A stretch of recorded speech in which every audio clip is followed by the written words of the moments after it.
로마서 1장 16절에서 17절 말씀 함께 교독하시도록 하겠습니다. 나는 복음을 부끄러워하지 않습니다. 이 복음은 유대 사람을 비롯하여 그리스 사람에 이르기까지 모든 믿는 사람을 구원하는 하나님의 능력입니다.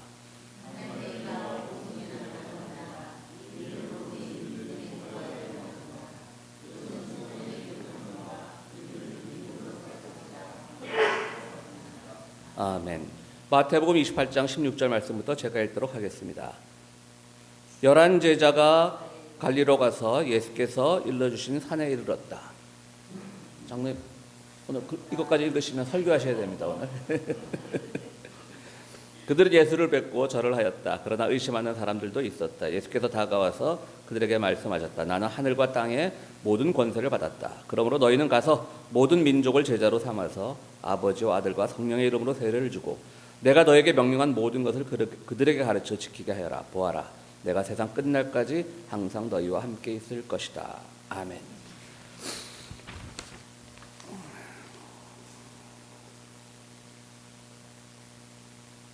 제가 아주 감기가 좀 안 나서 가지고요, 콧물이 좀 나오네요.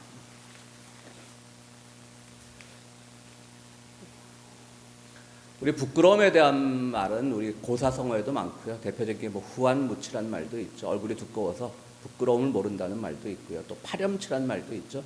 사람들이 그런 염치와 부끄러움을 다 파괴했다, 뭐 그런 말이 되겠죠. 어쨌든 부끄러움은 특히 아시아 문화, 동양 문화에서는 매우 중요한 역할을 하는 것 같습니다. 특히 일본 사람들은 그 부끄러움에 대해서 굉장히 부끄러움을 못 참는 것으로 드러나 있죠. 루스 베네딕트라고 하는 사람이 일본에 대해서 국화와 칼이라는 책을 쓴 적이 있습니다. 2차 대전 직후인데요. 그분의 글에 보면 일본 사람, 이 서양 문화는 죄의 문화, 그러니까 우리는 서양은 기독교 영향이 강하니까 죄의 문화고, 일본 사람들은 수치의 문화, 즉 부끄러움의 문화라는 말을 한 적이 있습니다. 그래서 일본 사람들이 굉장히 부끄러움을 아는 민족이고 그렇다는 말을 합니다. 그런데 여러분, 일본은 아무래도 우리 아시아에서 근대화가 제일 먼저 된 나라가 아닙니까? 그러니까 어떻게 보면 서구와의 접촉이 제일 먼저 된 나라겠죠. 역사적으로 거슬러 올라가면 중국이 가장 먼저 서구와 접촉을 했지만 중국은 너무 대국이다 보니까 항상 우리에게 와서 인사를 해라는 쪽이지 서양에게 먼저 다가가지는 않았지 않습니까? 그런데 일본은 임진왜란 이후에 서구에 대한 그 관심을 계속 가져오면서 행정적으로는 모든 서구를 다 문호를 막았지만 실제로는 일본의 앞에 있는 네지마 섬이라고 하는 곳에서는 네덜란드 상인들을 상주시킴으로써 서구와의 문호를 계속 열어놨던 것입니다. 그러니까 이제 서양 사람들에게는 일본 사람들이 아시아에서 가장 어떻게 보면 우월한 민족으로 느껴지는 것이죠. 사실 역사 속에서 나는 어떤 모순 같은데요. 근데 우리가 뭐 루스 베네딕트의 그 책이 워낙 유명하지 않습니까? 국화와 칼이 일본은 부끄러움을 아는 민족이다. 근데 오늘날 우리가 일본 사람들 한번 보십시오. 이건 서양에 의해서 신화화되고 과장된 표현 아닙니까? 일본 사람들이 왜 부끄러움을 모릅니까? 부끄러움을 왜 부끄러워합니까? 진짜 가장 부끄러움을 모르는 민족이죠. 우리 2차 대전 때 보십시오. 우리 조선의 어린 처녀들을 끌어다가 종군 위안부라는 이름으로 그 사진이 남아있지 않습니까? 그 소녀들이 성학대를 당하는 그 방 앞에 일본 군복의 청년들이 쭉 줄을 서서 비표 하나씩을 들고, 그리고 사진이 찍히는데 전혀 창피한지도 모르고 부끄러운지도 모르고 심지어 웃으면서 사진을 찍는, 그게 어떻게 부끄러움을 잘하는 민족입니까?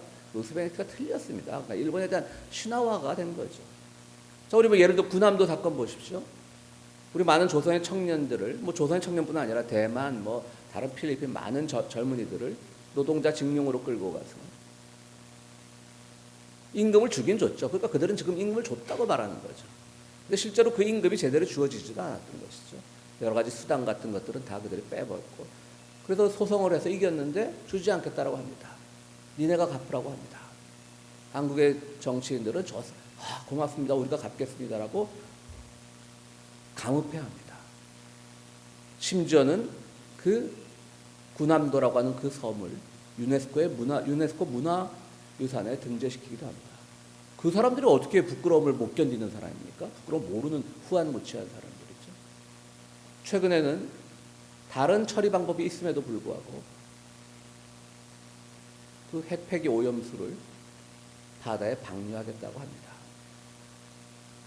설교 시간에 적절하지 않은 비유이지만 누군가가 정말 소변을 남의 운물에 놨다고 하면 사람들은 그 사람을 향해서 엄청나게 비난을 하고 저런 교양 없는 녀석, 저런 녀석이 우리의 이웃에 살다니 라고 말을 할 것입니다. 그런데 그보다 더 심한 일을 하는데 가장 가까운 대한민국은 입도 뻥끗 못하는 것을 넘어서서 오히려 찬양합니다. 그 물을 마시겠다고 합니다. 진짜 마시라고 하니까 마시지 못하겠다고 합니다. 우리나라도 요즘 부끄럽지만 일본을 향해서 그 신화화된 그 서구의 시선을 우리가 언제쯤 벗겨낼 수 있을지 그것이 참 안타깝습니다. 그렇습니다. 우리는 정말 부끄러움을 알아야 되는데 그리고 그것을 정말 몸서리치도록 부끄러워해야 되는데 그걸 전혀 모르고 떳떳한 것처럼 하는 그런 일본의 행태를 우리는 과야하고 오히려 그것을 찬양하는 한국의 정부를 우리는 견디는 세상을 살고 있습니다. 그리고 우리가 살고 있는 미국도 마찬가지죠. 미국의 어떤 정치 세력도 일본이 조절하기가 쉬우니까 일본 편을 들어줍니다. 그러면서도 그러면 한국이 충직한 종이 되었을 때 그래 종아 잘한다라고 칭찬해 주는 것도 아니라 그야말로 종 취급을 합니다. 일본은 파트너 취급을 해도 우리는 종 취급을 하는데 종 취급 당하는 사람이 기꺼이 나는 종이 되겠다고 하는 세상을 살고 있습니다. 참 그렇습니다. 부끄러움에 대한 것은 우리 윤동주 시인의 서시만큼 우리의 부끄러운 마음을 잘 표현할 시가 없을 것입니다. 서시 아시죠? 윤동주 시인의 짧은 시인데요. 서시에 보면 죽는 날까지 하늘을 우러러 한 점 부끄럼 없기를 잎새에 있는 바람에도 나는 괴로워했다. 별을 노래하는 마음으로 모든 죽어가는 것을 사랑해야지. 그리고 나한테 주어진 길을 걸어가야겠다. 20대 초반의 크리스찬 청년 시인은 정말 부끄러워서 견딜 수가 없습니다. 그 어릴 때부터 교회를 다니고 열심히 다니고 공부도 잘했고 그 청년이 뭐 부끄러울 게 있었겠습니까? 그의 부끄러움은 무엇이었겠습니까? 이 풍전등화 같은 조국의 현실 앞에서 나약한 청년 지식인이 뭐 할 수가 없고 기껏 해봤자 사실 지나고 보면 기껏 해봤자가 아니지만 그 청년의 마음으로는 기껏 해봤자 나는 펜대로 그냥 시 몇 줄 쓰는 것밖에 나의 그 울분과 나의 그 잃어가는 조국 여기 모든 죽어가는 것은 저는 뭐 평론가마다 다르지만 저는 그것을 우리 조선이라고 생각합니다. 그래서 나는 끝까지 사랑하겠다는 거죠. 그 작은 잎새가 떠는 바람도 자기를 위한 경고의 소리처럼 들리니까 견딜 수가 없었던 거죠. 그리고 이 청년은 결국 해방을 앞둔 그 전에 후쿠오카 감옥에서 지금 많은 사람들이 생체 실험의 대상이었다고 믿고 있지만 증거가 남아있지 않으니까 20대 젊은 나이에 감옥 속에서 목숨을 잃었습니다. 그래서 부끄러움을 아는 것은 굉장히 중요한 덕목입니다. 그런데 여러분 오늘 우리가 교동문에서 읽은 말씀을 보면 로마서에서 뭐라고 하냐면 부끄러워하지 말라고 합니다. 이게 참 묘한 거거든요. 우리 아시아 문화에서는 부끄러움을 아는 건데 그리고 부끄러움을 알고 정말 부끄러워해야 되는데 그것을 모르는 민족이 지금 일본 민족이 가장 부끄러움을 부끄러워하는 가장 수치스러워하는 그런 민족으로 신화화되고 미화되고 어쨌든 이런 모순의 세계 속에서 로마서 말씀은 우리에게 부끄러워하지 말라고 합니다. 이게 도대체 무슨 말일까요? 여러분들 이 로마서 유명한 말씀 우리는 복음을 부끄러워하지 않습니다라고 생각하면서 많이 들어보신 유명한 말씀이잖아요. 한번 생각해 보신 적이 있습니까? 왜 하필 사도 바울은 복음과 부끄러움을 연결했을까? 사도 바울 자신이 복음을 정말 다메섹 선상에서 주님의 음성을 듣고 그 복음으로 인해서 거듭나고 정말 기독교인들을 탄압하는 자리에서 기독교인의 위대한 사도가 되면서 변화되고 복음은 그에게 구원을 가져다 주었는데 다른 걸로 복음은 참 나에게 두렵습니다. 내가 지키려가 두렵습니다. 이렇게 비교하면 모를까? 부끄러워하지 맙시다 이러는 거예요. 왜 부끄러움과 하필이면 연결을 했을까? 사실 그 당시는 부끄러웠던 것이기 때문입니다. 예수님이 왜 죽었습니까? 예수님은 정치범으로 죽었습니다. 그러니까 정치범으로 죽었다라고 해서 로마에 저항했다는 얘기죠. 그러니까 부끄럽고 두렵고 겁나는 거예요. 그 예수를 믿는다라고 하는 것은. 야, 어떻게 정치범으로 죽은 십자가형 당한 사람을 니네 구주로 섬기냐? 구세주로 섬기냐? 신으로 섬기냐? 비난받을 수도 있거든요. 그게 부끄럽다는 거예요. 근데 사도 바울은 그걸 부끄러워하지 말라는 거죠. 또 죽은 사람이 부활했다라고 믿어야 돼요. 그게 부끄럽다는 거예요. 당시 시대는 어느 시대입니까? 로마 시대입니다. 물론 헬레니즘, 헬라 문화, 헬라 제국에서, 그리스 제국에서 로마 제국으로 넘어가긴 했지만 로마에도 이미 그리스 철학, 우리가 잘 아는 뭐 소크라테스니 플라톤이니 아리스토텔레스니 그런 철학들이 그 시대를 지배하고 있었죠. 그들의 신학으로, 철학으로 보자면 이건 말이 안 되는 거예요. 뭐 죽은 사람이 뭐 3일 만에 부활하고 뭐 그가 구세주가 됐고 뭐. 그러니까 로마 문화에서는 그것을 얘기하는 것 자체가 부끄러운 일이에요. 사실은 미친 사람이라고 손가락질 받기 쉬운 상황인 거죠. 그러니까 사도 바울은 부끄러움이라는 단어가 제일 먼저 떠올랐던 겁니다. 근데 여러분 부끄러워하지 맙시다. 특히 로마 교회는요, 사도 바울이 보통 이제 선교지를 다니면서 교회를 설립하지 않습니까? 고린도면 고린도, 뭐 에베소면 에베소. 그런데 로마 교회는 사도 바울이 가기 전부터 이미 그 서슬퍼런 로마의 황제들이 로마의 황제만이 오직 신이라고 믿고 있던 그 시대에 기독교가 생겼어요. 그러니까 방문하지 않고 편지를 보낸 것이 로마서예요. 고린도 교회 같은 경우는 고린도에 가서 교회를 세우는 걸 도와주고 그리고 그 교회가 잘 지켜나가는가를 보면서 고린도에 두 편의 편지를 보내가 고린도 전서가 있고 고린도 후서가 있지만 로마서는 가보지도 않았던 거예요. 내가 언젠가 로마를 가겠다. 로마 제국의 핵심 심장부에 가서 직접 마주쳐 싸우겠다. 결국 갔다가 거기서 순교하지 않습니까? 그렇지만 결국 사도 바울이 죽은 지 한 200여 년 뒤에 결국은 기독교가 공인되고 기독교는 세계적인 종교가 되었습니다. 저희가 대학 다닐 때는 이제 예수께서는 워낙 투쟁적이신 분이고 사도 바울은 너무 그냥 법이 교리적으로만 풀었기 때문에 저희가 대학 다닐 때는 신학 공부를 하면서 예수는 정말 우리가 존경해야 될 분이고 우리가 따라야 될 분이고 그때도 참 암울한 시절이었지 않습니까? 제가 대학 다닐 때는 박정희가 막 독재를 할 때니까. 그때는 사도 바울은 그냥 완전히 기독교를 망가뜨린 사람으로 그랬는데 요즘에는 사도 바울이요 한 20여 년 전부터 그야말로 복권이 됐어요. 권리가 회복돼가지고 사도 바울처럼 위대한 정치 신학자가 없다라고 말합니다. 왜냐하면 사도 바울은 주라는 말 써요. 주라는 말은 어원으로 보면 키리오스란 말인데 헬라어는 키리오스란 말은 당시 로마 제국에서 황제한테만 쓰던 말이에요. 주님, 우리 뭐 주군이란 말 많이 쓰잖아요. 내 주군께서 사극 같은 데 보면 그런 말 많이 나오잖아요. 그 주군이란 말이에요. 주군은 주인된 임금이란 뜻이잖아요. 그러니까 로마에서는 키리오스란 말을 감히 황제한테만 썼는데 사도 바울은 아주 그냥 보란 듯이 우리 주님을 찬양합니다. 우리 주님의 복음을 부끄러워하지 맙시다라고 하는 거예요. 결국 사도 바울이 말하고 싶었던 것은 뭐냐면 우리가 살면서 부끄러워할 일이 당연히 있죠. 그럼 부끄러워해야죠. 뻔뻔하게 우리가 뭘 잘못했느냐, 우리가 왜 배상을 해야 되느냐, 그거는 인간 이하의 사람들이 할 짓이고 우리 분명히 잘못을 저지를 수 있습니다. 부끄러운 짓 합니다. 그럴 때 부끄러워해야죠. 사과해야죠. 미안하다고 해야죠. 정말 떠는 잎새 하나에도 우리가 힘들어해야죠. 그런데 부끄러워하지 않아도 될 일이 있는데 그것을 부끄러워한다면 그것은 아닌 거죠. 떳떳해야 될 일이 있는데 떳떳하지 못하고 부끄러워한다면 그건 아닌 거죠. 사도 바울의 오늘 말씀은요, 부끄러워할 일과 부끄러워하지 말 일을 구분하라는 말입니다. 왜 복음을 부끄러워해? 예수께서 정치범으로 죽었지만 왜 죽었어? 로마의 그런 말도 안 되는 권력과 황제의 전횡을 비판하다가 유대교의 그 바리새파니 서기관이니 제사장이니 하는 사람들의 그 그냥 틀에 박힌 그 종교를 비판하다가 양쪽으로부터 다 비판을 받고 사형을 당했는데 그게 왜 부끄러워? 당연한 일이지. 그리고 그분이 어떻게 했느냐? 우리에게 약한 자들을 도우시고 정의를 위해 싸우시고 그러다가 정말 비참한 죽음을 당했지만 그게 왜 부끄러운 일이냐? 부끄러워하지 마라고 하는 겁니다. 그런데 말씀드렸듯이 로마라고 하는 그런 가장 핵심 지역에 살던 그야말로 모든 철학과 예술과 권력이 집중되던 핵심 지역에 살던 이 초대교회 크리스천들은 자신이 없었던 거죠. 정말 우리가 믿는 이분이 구세주가 맞는지, 부활하신 게 맞는지, 하나님의 아들이 맞는지 그러면서 고민하고 있을 때 바로 사도 바울이 이런 권면의 말씀, 용기를 주는 말씀을 하게 되었던 것입니다.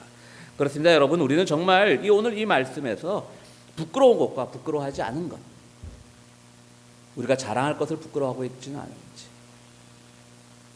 정말 부끄러워할 것은 뻔뻔하게 우리가 숨기고 있는 것은 아닌지, 그런 것을 우리가 돌아보라고 말씀을 하고 계시는 겁니다. 오늘 마태복음 말씀은요, 예수께서 이제 제자들과 마지막 이별을 하는 장면입니다. 제자들이 이제 예수께서 오늘 몇 날 몇 시 어느 산으로 모여라 그러다 그 산으로 갔습니다. 그래서 제자들이 큰절을 합니다. 그러면서 제자들에게 말씀하십니다.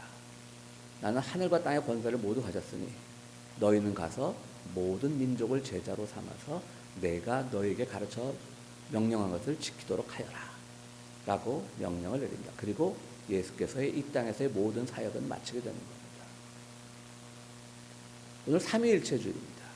가서 모든 민족에게 성부와 성자와 성령의 이름으로, 성부, 성자, 성령이 하나의 또 신이지 않습니까?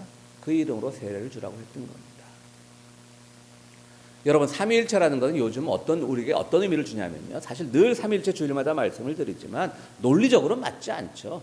어떻게 세 개의 존재가 각각 위격이 존재하는데 세 개의 존재가 어떻게 하나의 존재로 수렴이 되느냐, 이건 논리적으로 맞지 않습니다. 요즘 현대 신학자들도 그걸 논리적으로 푸는 게 아니라 어떤 의미를 가지냐고 풉니다. 그런데 삼위일체는 뭐냐면요, 각각의 위격, 하나님 아무런 흠이 없으십니다. 예수님 흠이 없으십니다. 성령이 흠이 없으십니다. 그럼에도 불구하고 요즘의 신학에서는요, 그럼에도 불구하고 협력했다는 거죠. 우리 하나의 인간이라고 하는 존재가 얼마나 흠이 많은데 다 자기 잘났다고 생각하는데 그게 아니라 심지어 아무 흠도 없는 세 부대 위격이 하나가 될 때는 그 안에 협력이 있었고 사랑이 있었다고 하는 겁니다. 오늘 삼위일체주의를 우리가 느껴야 될 것은 완벽하신 신들조차도, 하나님, 예수님, 성령님조차도 협력하시는데 우리 인간들이 왜 협력을 하지 않냐는 거죠. 우리는 누군가에 의해서 정말 우리가 세상에 어디 아래 위가 있겠습니까마는 우리가 뭐 얼핏 그냥 개념상으로 저 사람 나보다 못한 사람 같아 라고 하는 사람과도 늘 그분의 음성을 들어야 되는 것이고요. 그러면서 우리는 하나의 놀라운 하나님의 사역을 이루어 나가야 되는 것입니다. 근데 문제는 뭐가 문제냐면요, 이게 참 사도행전에 나오죠. 너희는 땅끝까지 이르러 내 말씀을 전하고 다 전파해라. 오늘 모든 민족을 제자로 삼아. 우리 선교라는 거 있지 않습니까? 많이 선교를 갑니다. 여러분 생각해 보세요. 자꾸 우리가 모든 민족 아니면 땅끝까지란 여기에 초점을 맞춰요. 그래서 자꾸 무분별하게 선교하고 가서 예수 믿으시오 그러고 요즘 우리 평화서당에서 라틴 아메리카를 연구하고 있는데 그들이 그랬죠. 그냥 안 믿으면 오히려 학살하고. 근데 오늘날 똑같이 이런 선교 사업이 벌어지고 있어요. 오늘날은 뭐 교회 권력이 국가 권력을 등에 업지 않았으니까 함부로 학살하거나 그렇진 못하지만 아무데나 가서 그들이 필요한 걸 도와주고 그리고 그들 스스로가 하나님의 말씀을 믿고 따르게 하면 되는데 강압적으로 하고 그러고 그들에게 뭐라고 왜 그러냐고 하면 주님의 명령이다. 땅끝까지 모든 민족을 제자로 삼아야 된다. 라고 하는 것을 강조하는데 그게 아니라 오늘 설교 제목은요. 우리가 중요할 때는 밑에 중요한 문장에는 단연 방점을 찍지 않습니까? 밑에. 오늘 우리가 이 본문을 읽을 때 모든 민족이 중요한 게 아니에요. 뭘 가르칠 거냐 하는 거죠. 뭘 가르칠 거냐.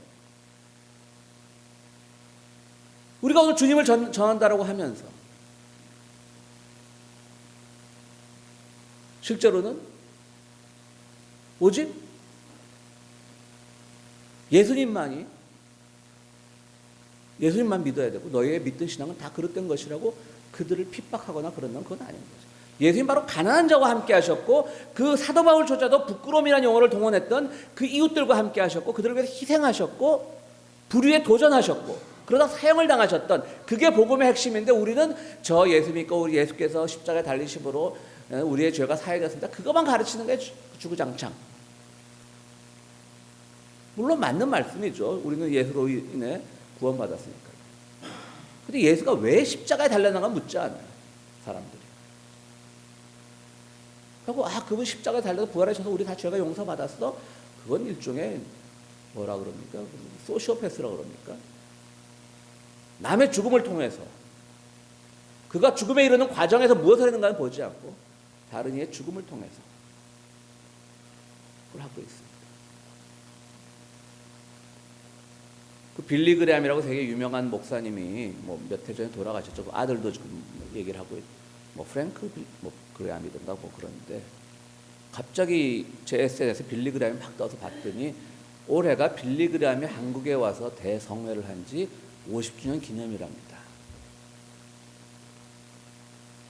그 어렴풋하게 기억이 납니다. 빌리 그레함이 와서 설교를 하고 여의도에 많은 사람이 모였고 그 다음에 이제 엑스플로 74라고 하는 또 빌리그레함이 초청돼서 워낙 그 전에 이제 인기가 좋았으니까 거기에 이제 거기는 제가 참석한 적이 있습니다. 그때가 고등학교 1학년 때인가 기억이 되는데요. 물론 이분 참 뭐 세계적인 부흥사죠. 클린턴 대통령의 그 자서전을 보면 그 아칸소 조그만 마을에도 와서 부흥회를 한다 그러니까 고등학교 때의 클린턴이 거기다가 헌금을 보냈다는 그 자서전 내용도 있습니다.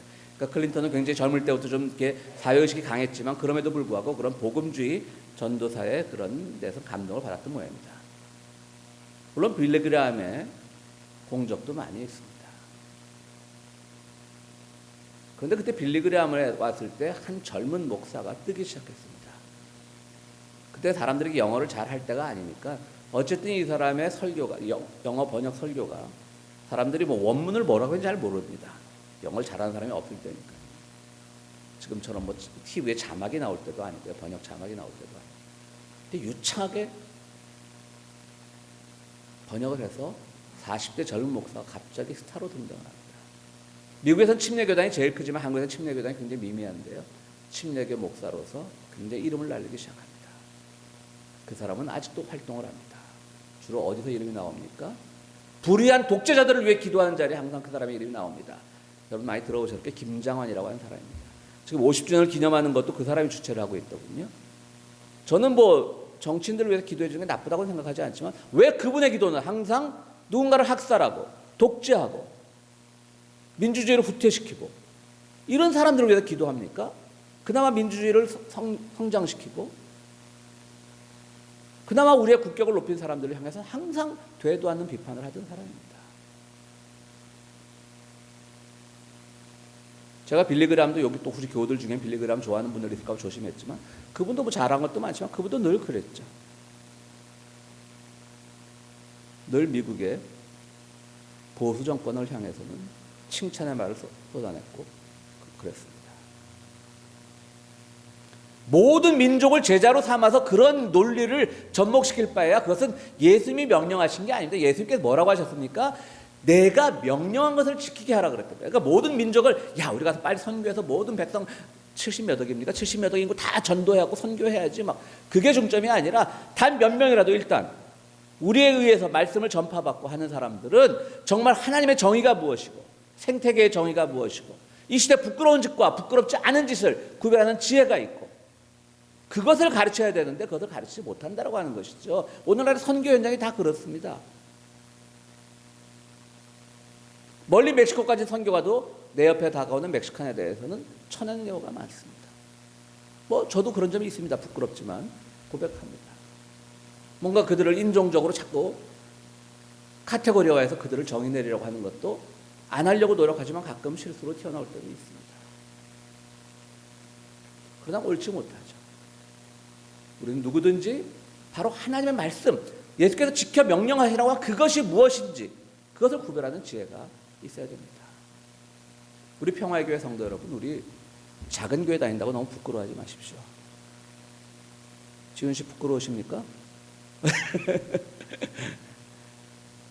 바로 이 교회를 통해서 우리가 힘은 없지만 부끄러운 일과 부끄럽지 않은 일을 구분해내고 하나님의 정의가 무엇인지 구분해내고 평화가 무엇인지 구분해내고 지금 이 시대에 우리가 무엇을 해야 되는지 우리에게 주어진 작은 실천이 무엇인지 구분해내는 그 믿음이 생긴다면 우리는 주님께서 오늘 마지막 말에 하신 말씀처럼 내가 끝날까지 너희와 함께 할 것이다라는 그 말씀의 주인공이 될 것입니다.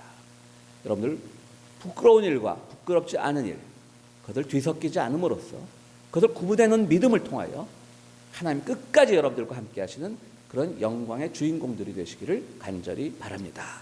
우리 음악에 맞춰서 오늘 말씀을 생각하시면서 함께 기도하시겠습니다.